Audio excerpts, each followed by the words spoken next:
à Dieu. Il est digne de toute louange, de toute adoration. C'est si bon d'être en sa présence. Merci de nous avoir conduits dans ce temps de chant et d'adoration. Gloire au Seigneur, très heureux de vous retrouver. 2 heures d'après-midi, on est vaillant. Merci aussi à tous ceux qui retrouveront ce culte, ces moments d'enseignement, à un autre moment que 14 heures de l'après-midi à travers la vidéo. C'est l'avantage aussi de la vidéo.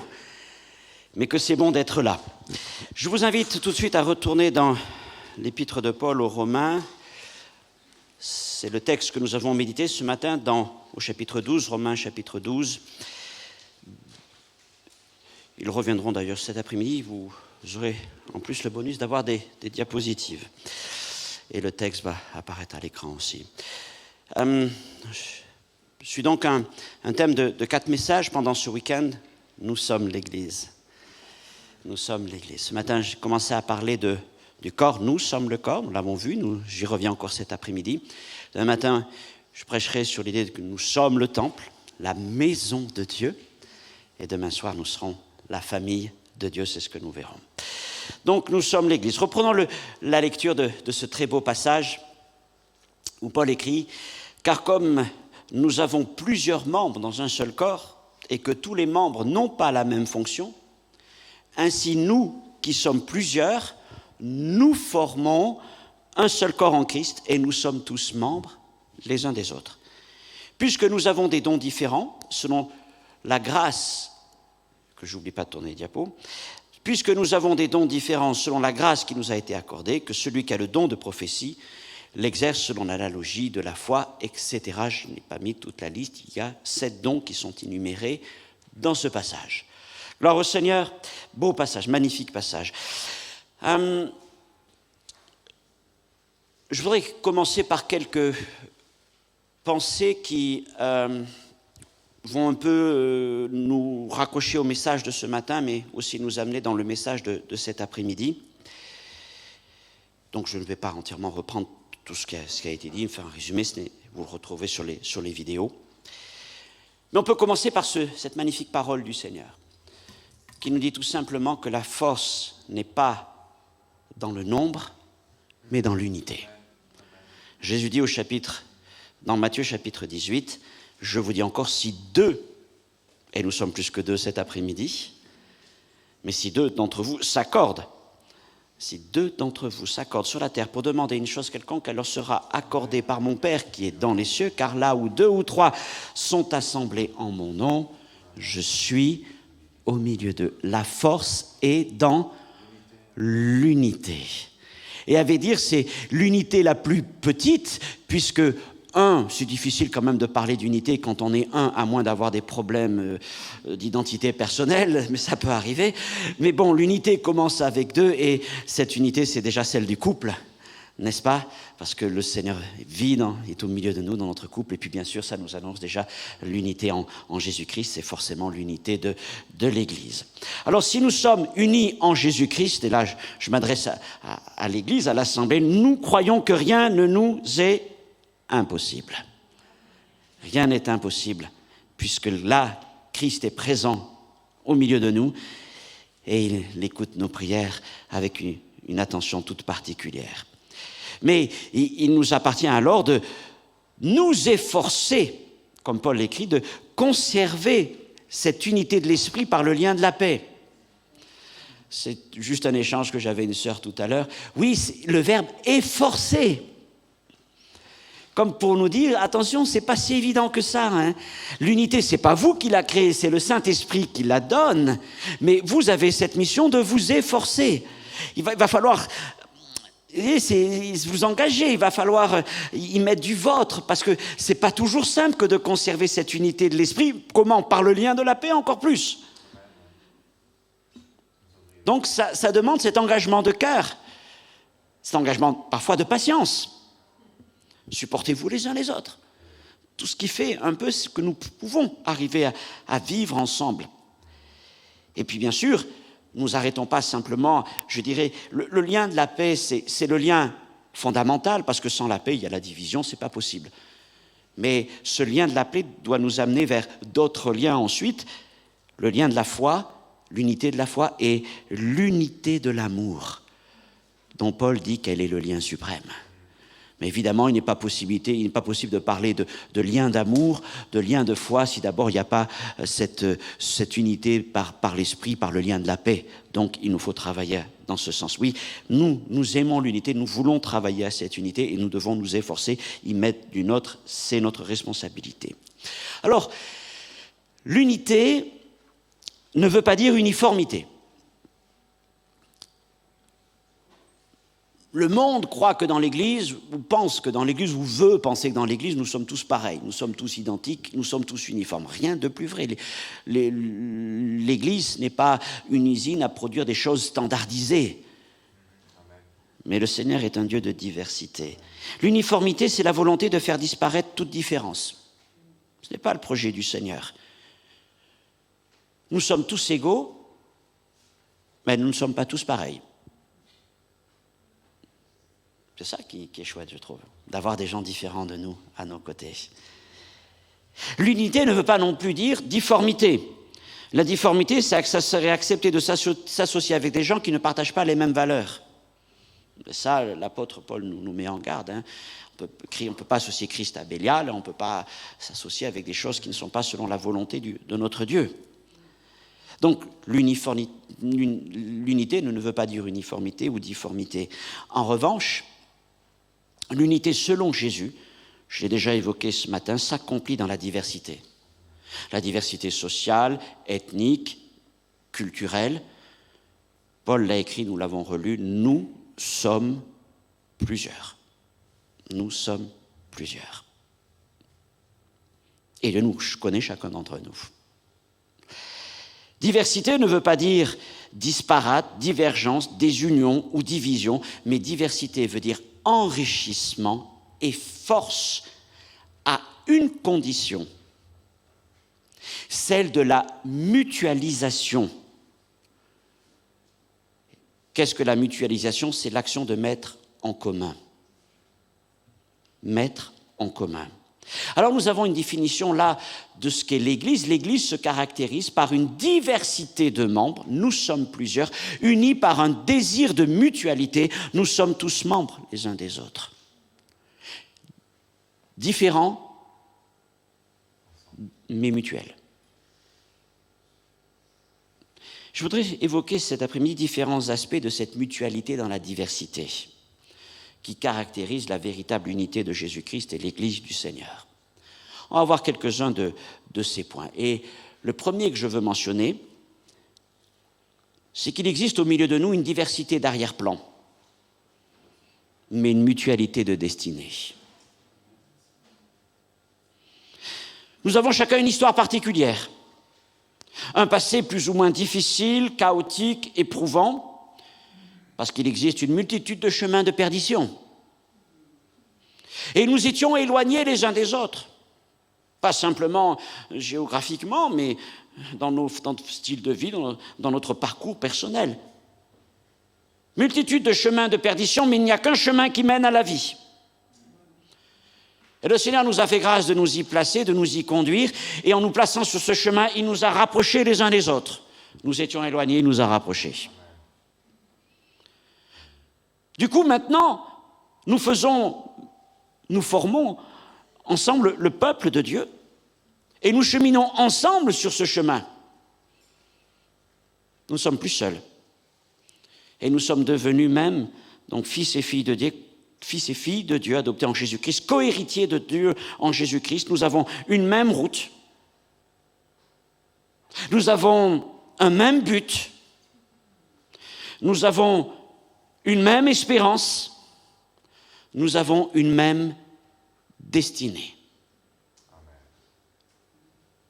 Il y a diversité d'arrière-plan, mais il y a maintenant au milieu de nous une mutualité de destinée.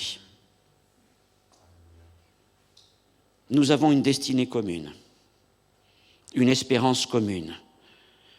Et l'apôtre Paul écrit donc qu'il nous a ressuscités ensemble.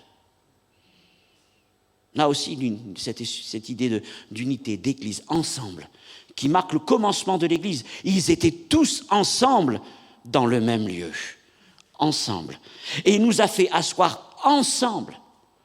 Il n'a pas fait asseoir l'un ou l'autre, mais il nous a fait tous asseoir ensemble dans les lieux célestes, en Jésus-Christ, afin de montrer dans les siècles à venir l'infinie richesse de sa grâce par sa bonté envers nous en Jésus-Christ.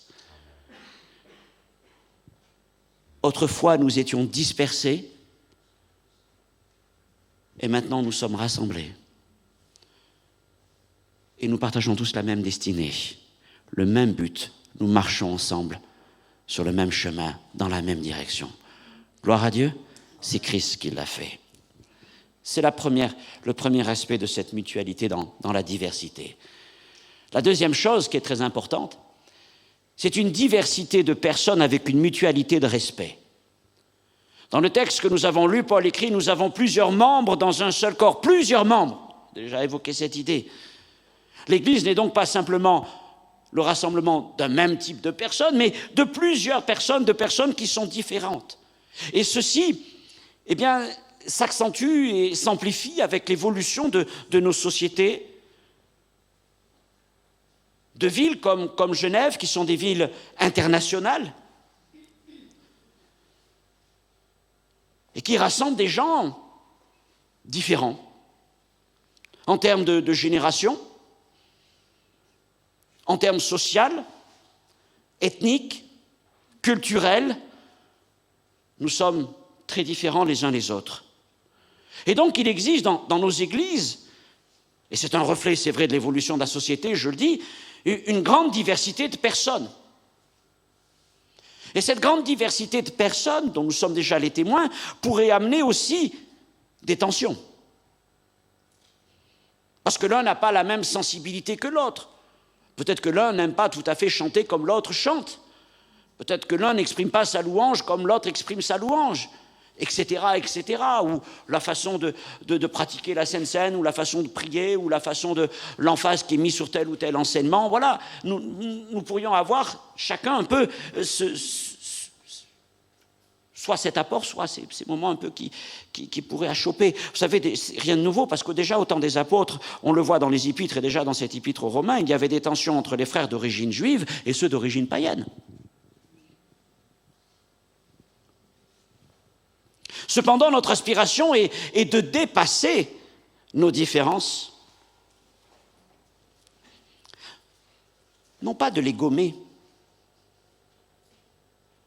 parce qu'il ne s'agit pas, encore une fois, de tourner vers une uniformité, mais de dépasser nos différences avec une mutualité de respect. C'est ce que Paul affirmait déjà dans Galates 3,28, et ce texte, quand on y réfléchit à l'époque, il était révolutionnaire dans une société très marquée par la naissance. Là où vous naissiez, comment vous naissiez, déterminait le cours de votre vie. Tout était joué au moment de la naissance, quasiment.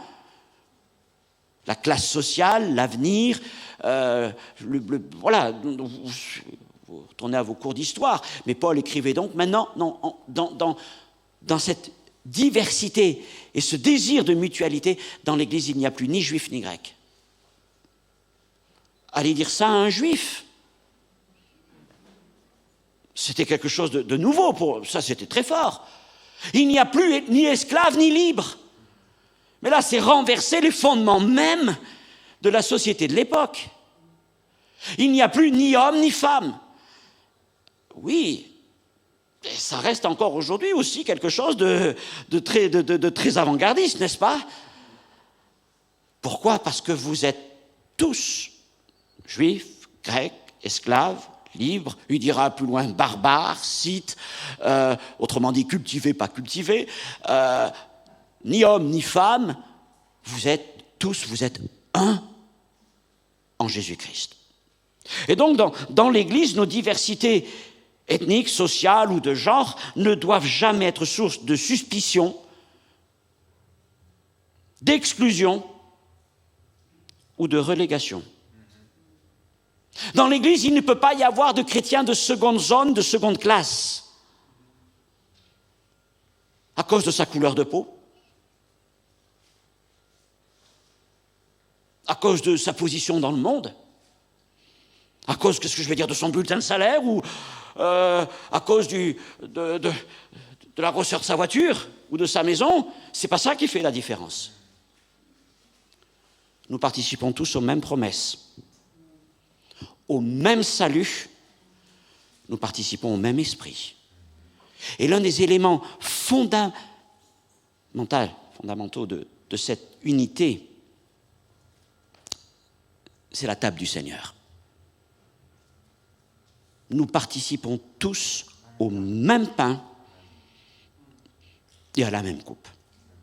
Même si des fois ce sont des petites coupes individuelles, mais l'idée d'union est là. Et je trouve, alors, je ne sais pas comment vous pratiquez, mais bon, peu importe, si ce n'est pas tout à fait ça, ce n'est pas grave. Dans la manière, parfois on distribue la scène, c'est je reçois et je donne. Ce n'est pas simplement je fais passer, mais c'est je reçois et je donne. Je prends une part et je donne à mon frère ou à ma sœur pour qu'ils prennent aussi une part. Et nous avons la même part. Et nous participons tous à la même bénédiction. Autrement dit, dans l'Église de Jésus-Christ, tous doivent recevoir la même attention, le même intérêt. Nous avons tous la même valeur. Nous sommes une seule famille, un seul corps, tout en étant plusieurs. Et s'il y a donc une diversité de personnes au milieu de nous, gloire au Seigneur pour cette diversité, il doit surtout y avoir entre nous une mutualité de respect. Une mutualité de respect. Diversité de besoins, mutualité de soutien. Nous formons un seul corps en Christ. Intéressant. Donc, autrement dit, il n'y a pas tel ou tel parti dans l'Église de Jésus-Christ. Et encore plus dans l'assemblée locale. Paul le reproche aux Corinthiens. Vous vous rappelez, on dit parmi vous qu'il y a des sectes. Là, ça veut dire qu'il y a des groupes, des clans. Et il ne peut pas y avoir de groupe de clans dans l'Église de Jésus-Christ. Et parmi les groupes, les clans les plus pénibles dans les églises, ce sont ceux qui se pensent très spirituels. Plus spirituels que les autres. Et ceux-là, en fait, ce sont les clans les plus, qui ont le moins compris ce qu'est le sens de l'Évangile. Qu'il n'y ait pas de clan au milieu de nous, mais qu'il n'y ait qu'un seul corps. Alors, il y a donc une diversité de personnes, ce qui veut dire aussi qu'il y a une diversité de besoins dans l'Église. Mais une responsabilité mutuelle. Comme Paul l'écrit dans Corinthiens 12, 25, qu'il n'y ait donc pas de division dans le corps, mais que les membres aient également soin les uns des autres. Je ris avec celui qui rit, je pleure avec celui qui pleure, et je vais apprendre à souffrir avec celui qui souffre. Cela veut dire porter les fardeaux les uns des autres. Cela veut dire nous assister dans nos besoins spirituels, familiaux, émotionnels, matériels. Et c'est donc quelque part comme mettre en commun notre joie, notre paix, notre sécurité, et s'il le faut même mettre en commun une part de notre temps, et pourquoi pas même une part de nos biens, c'est ce que nous faisons. Autrement dit, nous versons de notre coupe dans celui qui a besoin, dans celle de celui qui a besoin. Un peu comme l'histoire de l'épha et de la manne. Eh bien, on mesurait la quantité de manne tous les jours, et lorsque quelqu'un avait trop de manne, eh bien, il la redonnait à celui qui en manquait. Et nous bénissons le Seigneur pour les grâces qu'il nous accorde, mais nous voulons considérer que ce que Dieu nous accorde, c'est aussi afin de bénir celui qui est à côté de nous. En commençant par nos frères et nos sœurs, ne vous lassez pas de faire le bien, particulièrement envers les frères et sœurs. Et le Seigneur est attentif à cela. Il est attentif à ce que nous participions à ce soutien mutuel. Ce n'est pas que Christ veut nous dépouiller, mais c'est qu'il attend que cette générosité, que cette compassion s'exerce au milieu de sa famille. Il est un père.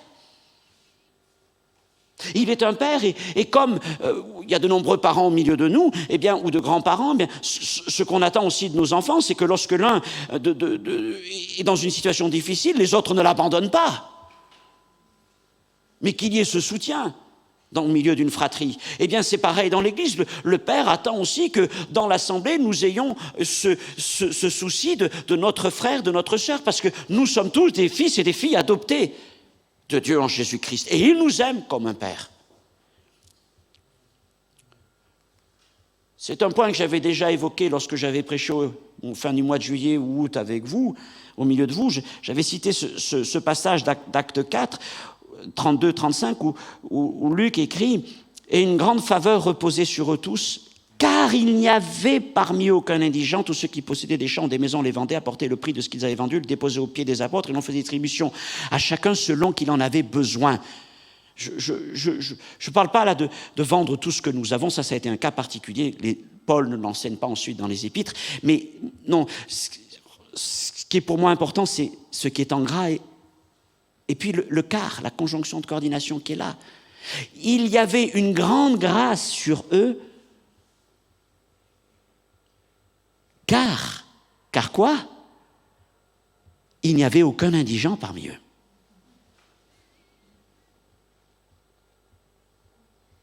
Le fait que dans cette église, on prenait soin des uns des autres, on veillait à ce qu'aucun ne soit dans un besoin, avait attiré la faveur de Dieu sur la communauté.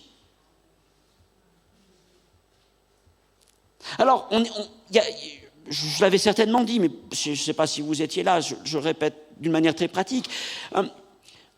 Il y a des choses qui sont plus compliquées que d'autres. Le logement, ce n'est pas une chose facile de régler la question du logement, surtout dans les grandes villes où c'est très tendu, comme ici. C'est pas facile de gérer peut-être la question de l'emploi, mais encore ici, le chômage n'est pas forcément la même difficulté que dans d'autres endroits. Mais bon, j'imagine qu'il doit y avoir d'autres difficultés, même dans le canton de Genève. Mais il y a des choses qui ne sont absolument pas concevable dans une assemblée, c'est que quelqu'un, par exemple, puisse avoir faim. C'est que quelqu'un au milieu de nous puisse avoir froid. Et je ne vois pas comment on peut que dire amen à cela, parce que et si quelqu'un, dans une communauté comme la nôtre, même s'il est là pour les premières fois, mais quelqu'un qui manque, et qu'on se détourne de lui, on lui dit « Allez, bien, rentre chez toi », vous savez, comme Jacques l'écrit, « Va te chauffer ou va essayer de trouver un morceau à manger », et qu'on ne fait rien, Dieu est peiné. Dieu est peiné. Et donc, nous devons veiller à cela particulièrement, et ça amènera une grande bénédiction. Donc, diversité de besoins, et il y a des besoins. Je pensais qu'il y a encore des besoins dans une église comme celle de Genève. Il y a certainement des nouveaux migrants au milieu de nous, de l'Assemblée. Il y a peut-être des mamans qui élèvent seules leurs enfants. Il y a peut-être des gens, des personnes âgées qui sont isolées, etc. Peut-être des gens qui sont sans domicile fixe. Je ne sais pas tous les besoins qu'il peut y avoir dans l'église. Diversité de besoins, mutualité de soutien. Ensemble, nous pouvons faire quelque chose. Ensemble, nous pouvons tous mettre une part de notre temps, de notre joie, de nos capacités, afin qu'il n'y ait aucun indigent parmi nous, et nous verrons la grâce du Seigneur. Quatrième point, diversité de fonctions, mutualité de contribution. Nous sommes tous membres les uns des autres, mais nous n'avons pas tous la même fonction. Nous avons tous une place dans le corps de Christ, je l'ai dit ce matin, mais nous n'avons pas tous la même fonction. Dans les Corinthiens, Paul précise, 1 Corinthiens donc 12, 18 à 21, ce passage, vous connaissez certainement bien, Dieu a placé chacun des membres dans le corps comme il l'a voulu. Si tous étaient un seul membre, où serait le corps ? Maintenant donc, il y a plusieurs membres et un seul corps. L'œil ne peut pas dire à la main, oh, j'ai pas besoin de toi, ni la tête dire aux pieds, je n'ai pas besoin de vous. Diversité de place, diversité de fonctions, mais mutualité de contribution. Chacun a une fonction dans l'Église. Et votre contribution est nécessaire et importante à la bonne santé du corps, à l'ensemble du corps et au fonctionnement du corps. Nul ne peut dire « je suis inutile ». C'est un mensonge du diable. Votre participation est indispensable. Le plus petit, nous avons besoin de tous nos membres, de tous nos organes visibles ou invisibles. Et ceux qui souffrent d'une amputation ou d'une ablation peuvent témoigner que ce n'est pas facile de vivre avec quelque chose qui nous manque. Et il faut beaucoup de courage pour surmonter ça.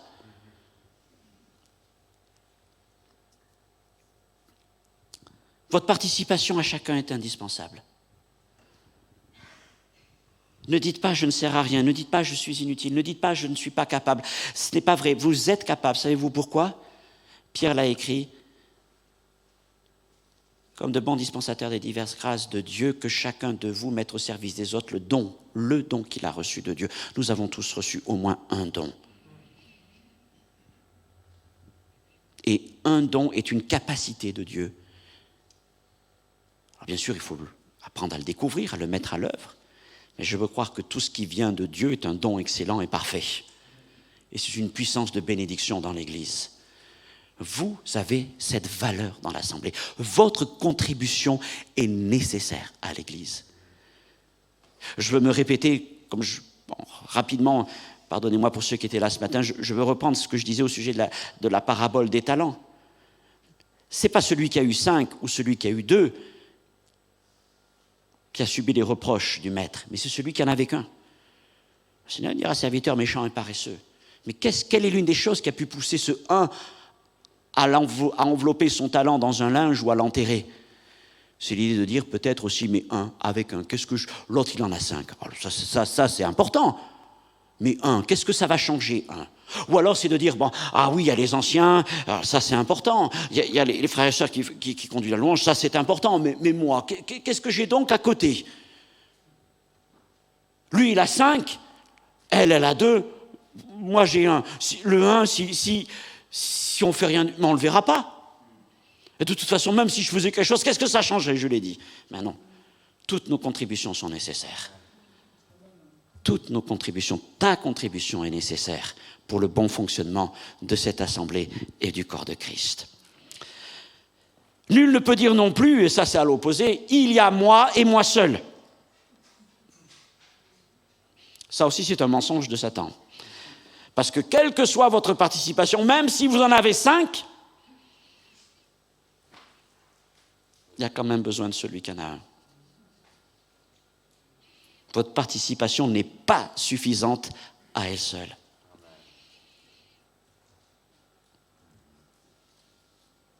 Nous avons tous besoin des uns des autres. Nous participons tous au bon fonctionnement de l'Église. Nous avons une place différente, nous avons des fonctions différentes, mais il y a une mutualité de contribution. Tout ce que nous avons reçu du Seigneur, nous le rassemblons ensemble, nous le mettons ensemble pour le bon fonctionnement du corps de Christ.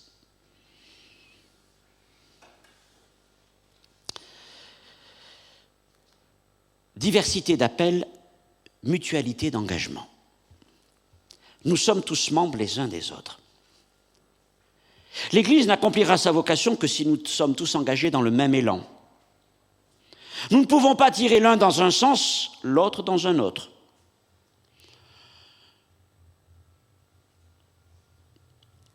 Mais nous travaillons en coordination les uns avec les autres. Les fameux jointures et liens qui nous unissent, dont Paul nous parle. Et dans l'Église de Jésus-Christ, il n'y a rien de plus embêtant, je vais employer ce mot, que ceux qui pensent qu'ils peuvent servir comme ça et qu'ils n'ont pas besoin de trop soucier de ce qui se passe à côté, que le principal c'est qu'ils accomplissent leur vocation, leur ministère, et selon leur idée, selon leurs principes, de le faire comme ils le veulent. Parce que, voilà, j'ai connu ça dans une assemblée. Il y avait là un certain ministère qui, dans son idée, était très intéressant. C'était un ministère de prière pour les mamans et qui avait l'habitude de se réunir régulièrement le samedi après-midi. Ok, surtout que dans cette ville, il y avait beaucoup de jeunes et certains dans des situations difficiles. Donc, elle priait. La difficulté, c'est que ce groupe était un groupe presque isolationniste. Et les responsables, nous avions régulièrement des réunions de responsables pour parler, pour prier ensemble, pour parler de la vision, du travail qu'on développait, mais eux n'étaient jamais là. Je pensais que vous n'avez pas besoin d'être avec nous. Eux, ils faisaient leur ministère, ils avaient leur travail, et ils ne voulaient pas partager avec le reste, ça ne les intéressait pas. Ce qui s'est passé, c'est que, à force de s'isoler, ils se sont retrouvés de plus en plus à l'écart. Ils ne participaient pas au fonctionnement de l'Église, à la dynamique de l'Église, à la vie de l'Église. Et puis arrivait régulièrement le moment où ils me demandaient « mais il faut que vous fassiez des annonces parce qu'il faut qu'absolument les gens viennent ». Parce qu'elles voyaient leur groupe diminuer. J'ai dit « mais je ne peux rien faire de plus ». Alors je faisais des annonces, mais je savais que si ces responsables ne changeaient pas, le groupe allait disparaître. Il a fini par disparaître. Parce qu'on ne peut pas s'isoler, avoir sa propre vision à l'intérieur du corps de Christ. Se dire, nous, on va faire comme on veut. Ce n'est pas possible. Mais nous travaillons les uns à côté des autres. Vous savez, c'est une image que j'emploie souvent parce qu'elle m'a beaucoup parlé dans la direction de l'Église. Vous le trouvez dans Néhémie chapitre 3. Alors c'est un long chapitre sur la construction de la ville, la reconstruction des murailles de Jérusalem. Il y a toute une liste de noms, de professions. L'un a bâti tel mur, l'autre a bâti tel mur. Mais il y a un mot qui est là et qui revient presque de paragraphe en paragraphe, c'est « à côté ». Ils étaient les uns à côté des autres. Il y avait des connexions, il y avait des liens. Comme dans votre église, tous les ministères, vous êtes en lien, vous travaillez à côté. Ce n'est pas possible qu'il y en ait un qui dit mais moi, je vais faire comme bon me semble. Imaginez donc, à Jérusalem, ils étaient en train de reconstruire cette muraille, et puis il y en a un qui dit moi, je vais construire, il n'y a pas de problème, je vais construire mes 100 mètres de muraille, mais écoutez, j'ai envie de le construire de là à là, sans coordination avec les autres. Non, mais il faut bien que tu te mettes à côté des autres. Ah non, moi ça ne m'intéresse pas. Je bâtirai mes 100 mètres, mais je les bâtirai là, et comme ça. Mais ça ne sert à rien ce que tu vas faire. Si tu n'es pas en connexion avec l'un avant et l'autre après, tu as beau avoir bâti 100 mètres de mur, mais il y aura un trou quand même. Et cette image, c'est ce qui arrive parfois dans les églises. Où on dit, non, mais moi je fais mon boulot, j'ai pas besoin de vous, je travaille. C'est pas possible. Dans le corps de Christ, il faut cette unité. Imaginez donc que votre main commence à dire, moi je vais faire ce que je veux, ceci, cela. Attends, il y a le reste, reviens. La main ne fait pas ça, le pied ne fait pas ça. Parce que si la main devient un peu folle ou lâche, c'est vraiment embêtant. Hein. Mais non, il faut cette coordination. Nous devons travailler dans le même élan. Il y a diversité d'appels et mutualité d'engagement, mutualité de vision, mutualité. On va ensemble dans le même sens. Nous avons des appels différents. Tout comme nous avons chacun au moins un don, nous avons tous des appels. L'appel, ça ne concerne pas simplement les pasteurs ou les missionnaires. Nous avons tous un appel. Vous avez un appel de Christ. Mais cet appel s'accomplit au sein de l'Assemblée, en coordination avec les frères et sœurs, en liaison avec la vision générale de l'Église.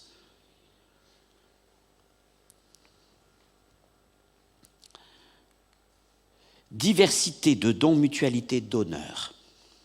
Nous avons des dons différents, écrit Paul. Il y a diversité de dons dans l'Église. Mais ils sont tous opérants par un même esprit. 1 Corinthiens 12, verset 4. Diversité de dons.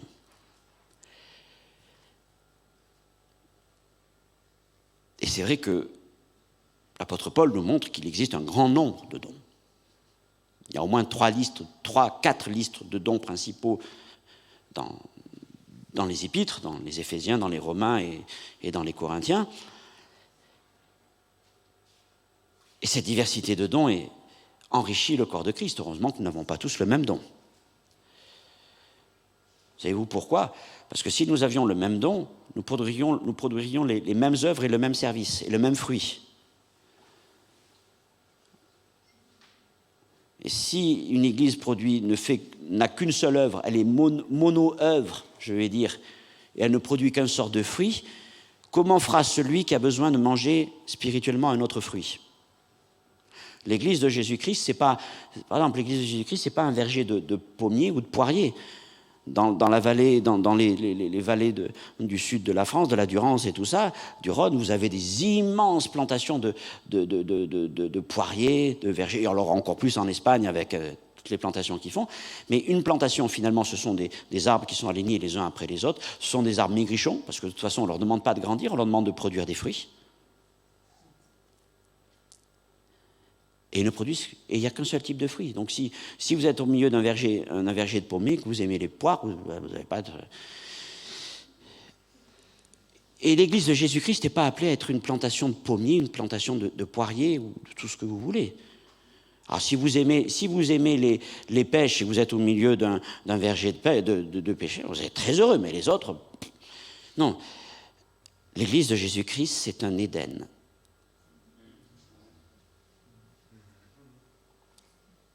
C'est ça qui doit être beau. Et c'est quoi un Éden, un jardin de Dieu? C'est là où il y a une multitude d'arbres. Alors évidemment, un Éden, pour moi, c'est pas une plantation, c'est-à-dire que les arbres, ils sont pas tous alignés là, en rang d'oignon. Ça part dans tous les sens. On a eu la joie de passer de longs mois dans les Caraïbes. Alors là-bas, manguiers, pas les bananeraies, parce que mais enfin, ça pousse, vous avez, je sais pas, il y a au moins 20-30 variétés de mangues, puis les ananas et tout en Guyane, c'est extraordinaire. Mais ça pousse presque anarchiquement. Ça pousse. Mais ça produit une multitude de fruits.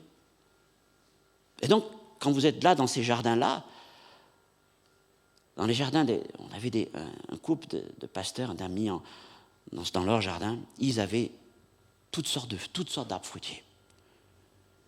Ils pouvaient nous faire ils faisaient des confitures, des glaces, enfin, ils faisaient des tas de choses. Et je me dis, mais oui, voilà l'église.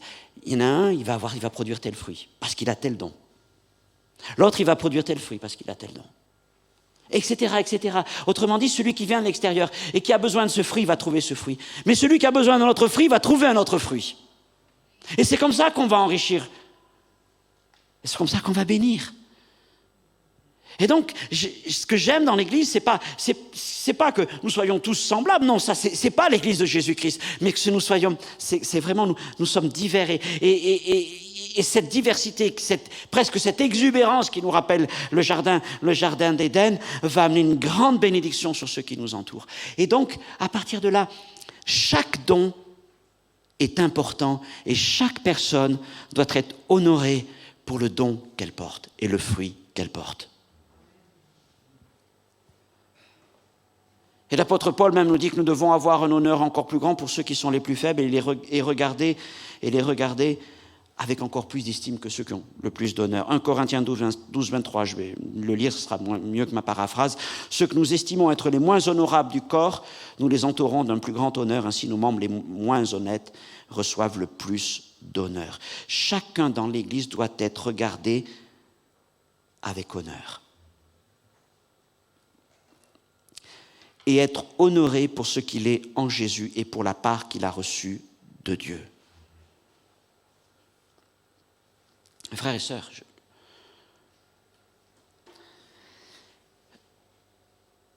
je crois que nous devons honorer nos responsables, l'apôtre Paul le dit.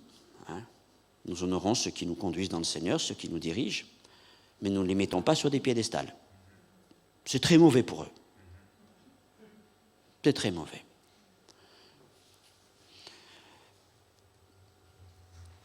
Malheureusement, certains qui sont dans des positions de responsabilité finissent par vraiment aimer les avantages que donne la responsabilité et moins les contraintes. Et il y a des églises où ça devient vraiment un gros problème. C'est plus de l'honneur, c'est presque de l'adulation. Et nous refusons ça. Alors je sais que dans votre culture helvétique, c'est vraiment quelque chose qui vous est étranger, que d'élever comme ça les gens. Bon, peut-être que nous, en France, on a plus ce côté du leader providentiel. On espère toujours qu'il y a un général de Gaulle qui va apparaître comme ça. Mais bon, on en fait un tous les 100 ans, et voilà, celui-là, il est passé. Mais oui, mais chacun doit être honoré dans l'Église.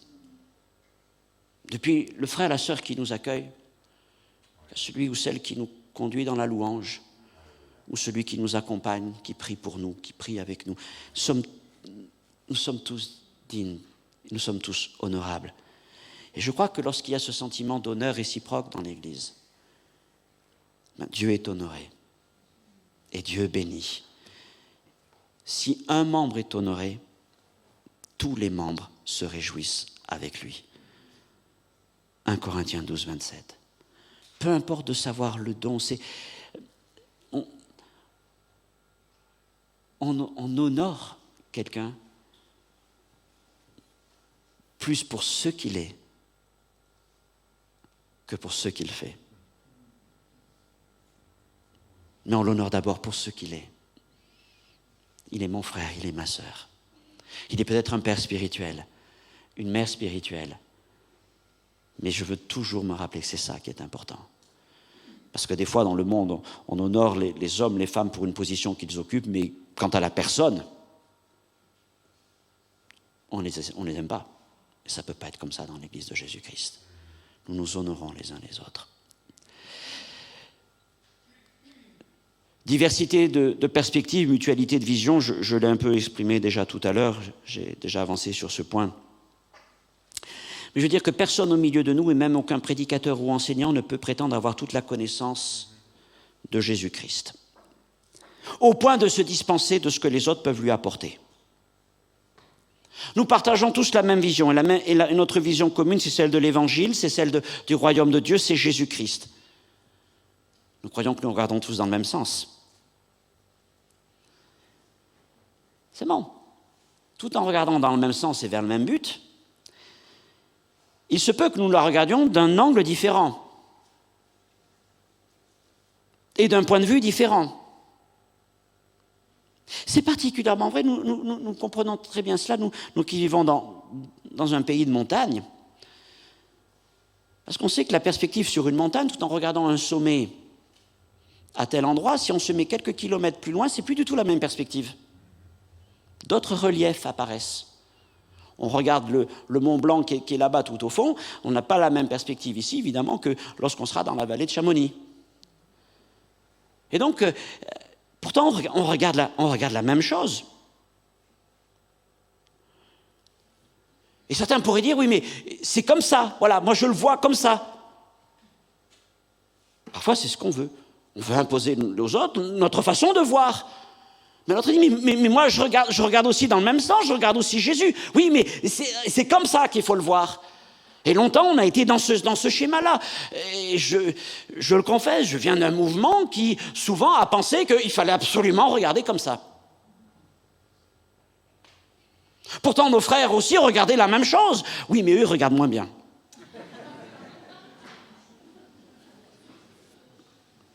Ils ne regardent pas d'où il faut. Mais je crois que nous apprenons à comprendre que nous nous enrichissons, en fait, à regarder ensemble, à regarder de différentes perspectives, à mettre en commun nos contributions. J'ai regardé comme ça, et puis longtemps j'ai dénigré la façon de mon frère de regarder dans le même sens, mais lui il ne regardait pas bien, lui. Et puis un jour, peut-être que le Seigneur nous force à regarder comme ça. Et vous savez, c'est marrant, mais avec les montagnes, c'est un peu ça. On se dit, mais moi, je regarde face à face. Moi, je suis dans l'axe. Lui, il n'est pas dans l'axe. Mais moi, je suis bien dans l'axe. Lui, c'est un peu biaisé. Et puis quand on se met à sa place, on se rend compte, ah mais non, mais la montagne, elle est aussi au centre de sa vision que ce qu'elle était quand moi, j'étais là-bas, hein. Il n'est pas désaxé, la montagne est bien dans son axe aussi. Il voit bien Jésus comme je le voyais avant. J'ai eu la joie il y a quelques années, c'était le démarrage de ce qu'on appelle le PNEF, comment c'est, le centre... Oui, c'est l'équivalent de votre réseau évangélique en France. Alors ça, chez nous, c'est une avancée. Et moi, j'étais invité à prêcher au premier congrès qui se tenait en région parisienne. Et là, bon, jusqu'à présent, j'avais rencontré différents frères, comme ça m'était arrivé, des frères évangéliques, mais sans m'attarder trop, parce qu'évidemment, eux, ils ne sont pas charismatiques. Alors, ils n'ont pas grand-chose à nous apprendre.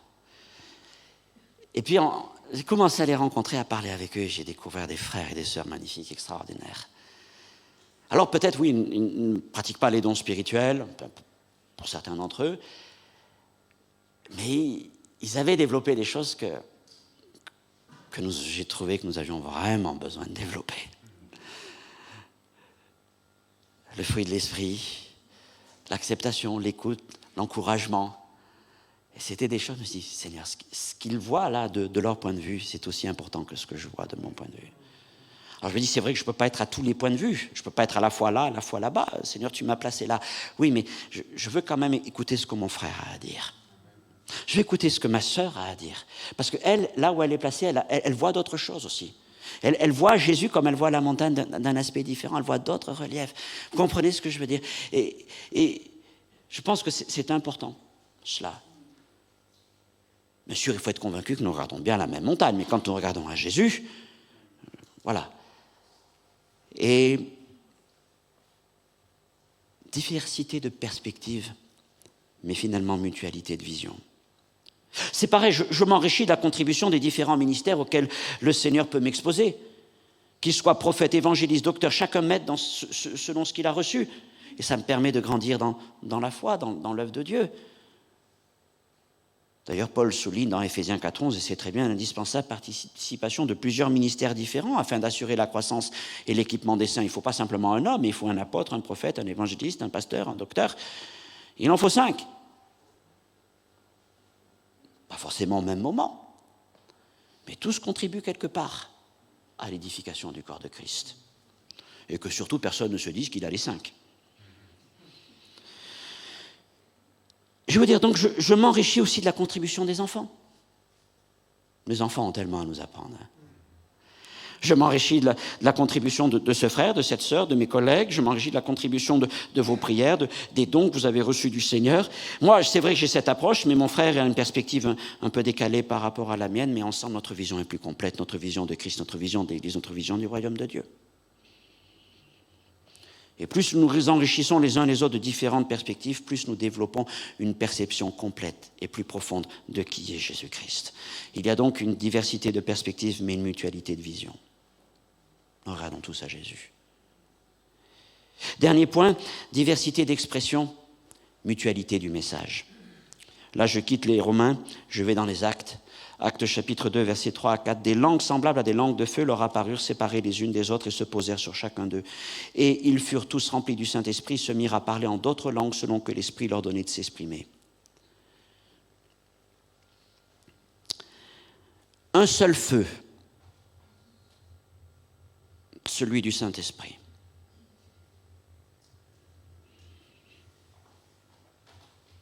Mais plusieurs flammes, plusieurs langues, une langue pour chacun. Le Seigneur m'a beaucoup parlé à travers ces simples mots l'année dernière. Elles étaient séparées les unes des autres.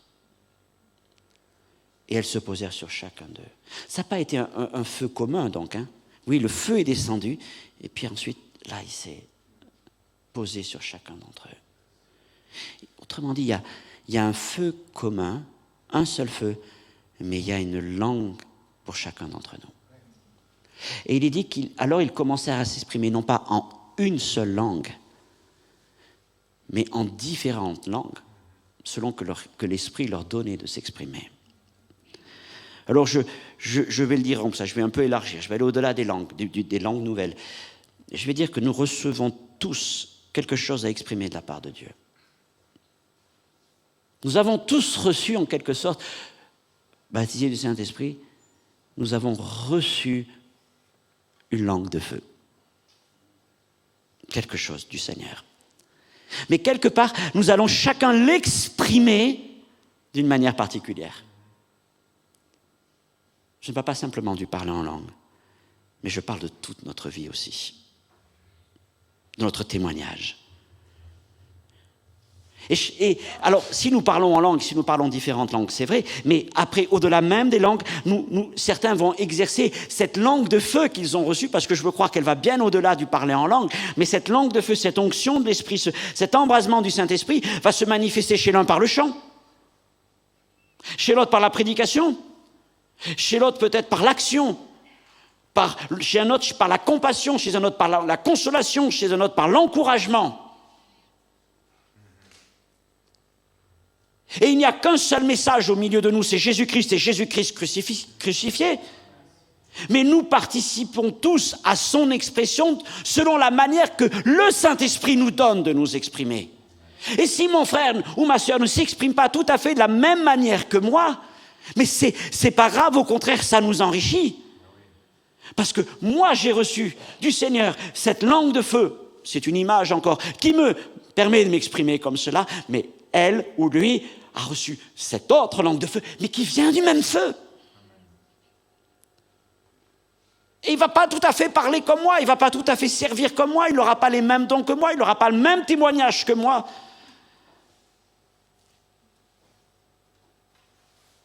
Mais il agira aussi par le Saint-Esprit. Je veux même croire que certains servent le royaume de Dieu ainsi, peut-être par les arts. Peut-être même dans le domaine des affaires. Dans d'autres domaines encore, dans les sciences et tout ça. Ils ont reçu quelque chose du Seigneur, un feu particulier, une langue particulière. Des fois, c'est vrai que comme ces langues, on ne les comprend pas sans interprétation. On a du mal, des fois, à comprendre la langue que parle ce frère ou cette sœur. Je ne parle pas d'une langue nouvelle, mais leur façon de servir Dieu. Et des fois, on écoute, ah ben oui, c'est drôle, je n'aurais pas pensé à ça, mais... J'ai vu des gens exprimer leur témoignage du Seigneur à travers les arts. Je vois un frère, notamment qui est un peintre, et fait des choses. Mais quand il prie, il prie pour ses peintures, et quand il peint, il va vraiment chercher l'inspiration auprès du Seigneur. Il exprime quelque chose. Et c'est sûr qu'on n'avait pas forcément pensé. Bon, autrefois, les peintres peignaient les choses religieuses, les choses de Dieu. Mais aujourd'hui, de dire que c'est conduit par le Saint-Esprit, ça peut parfois nous bousculer. D'autres vont faire des activités, mais j'ai envie de me dire, mais Seigneur, mais qui suis-je moi? C'est vrai que je ne comprends pas cette langue. Ah, ne me mettez pas un pinceau entre les mains, que ce soit un petit pinceau ou un gros pinceau.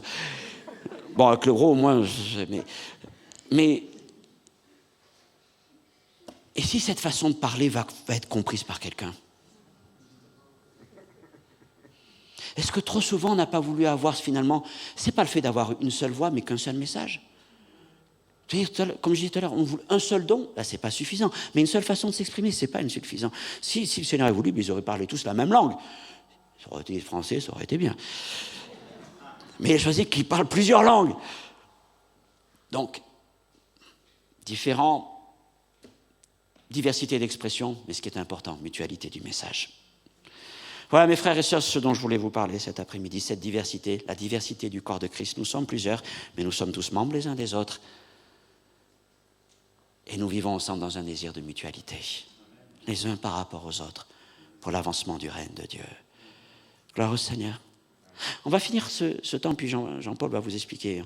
On reviendra pour un temps après, mais je voudrais vraiment prier. Et permettez-moi aussi de vous permettre de répondre à ce message. Si peut-être dans ce que vous avez entendu, il y a quelque chose qui a pu parler à votre cœur, dans un sens de reconsécration. De dire, Seigneur, oui, j'ai reçu quelque chose de toi, mais j'ose pas l'exprimer.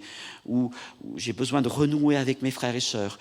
Ou peut-être il y a des choses qui doivent être guéries dans mon cœur par rapport à l'Église ou par rapport à telle situation, tel frère, telle sœur, que je ne comprends pas. Et peut-être qu'il y a une parole là qui peut vous faire du bien, que vous avez pu saisir. Et plus que moi, c'est le Saint-Esprit qui parle à vos cœurs. J'aimerais que nous finissions en priant. On va incliner nos fronts aussi. Quelqu'un, dans ce que j'ai entendu, sans que le Saint-Esprit lui parle, j'aimerais tout simplement l'inviter à lever sa main. On va incliner nos fronts.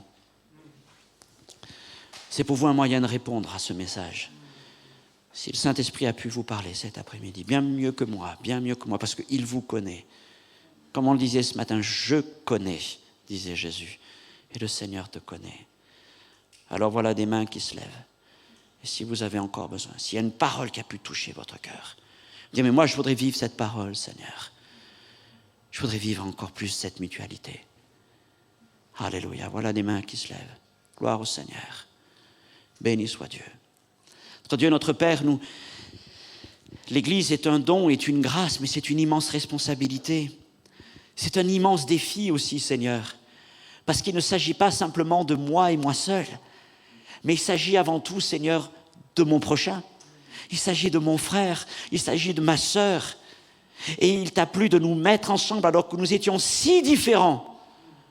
Et Seigneur mon Dieu, non seulement tu nous as rassemblés, mais tu nous dis de vivre ensemble, de servir ensemble, de persévérer dans la foi ensemble.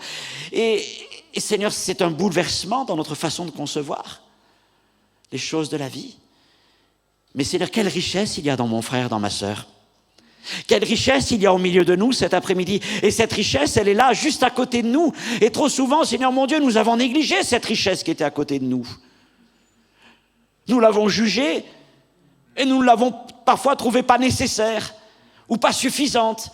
Ou alors nous-mêmes, nous nous sommes trouvés pas nécessaires, pas suffisants. Et Seigneur mon Dieu, par ce message, je veux affirmer que nous avons tous une place, une importance et un honneur dans cette maison. Alors Seigneur, si une parole de Dieu a pu toucher le cœur de ceux qui ont levé leurs mains ou des autres cet après-midi, je prie que cette parole devienne une semence de vie.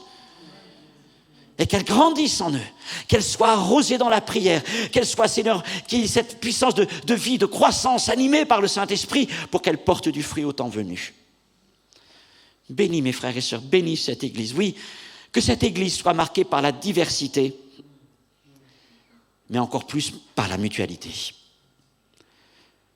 Qu'on puisse dire vraiment, ils sont plusieurs, c'est vrai, ils sont plusieurs, mais ils sont tous membres les uns des autres. Merci Seigneur de nous apprendre, de nous enseigner à vivre ensemble ton projet qui est l'Église. Amen. Que Dieu vous bénisse et vous encourage abondamment.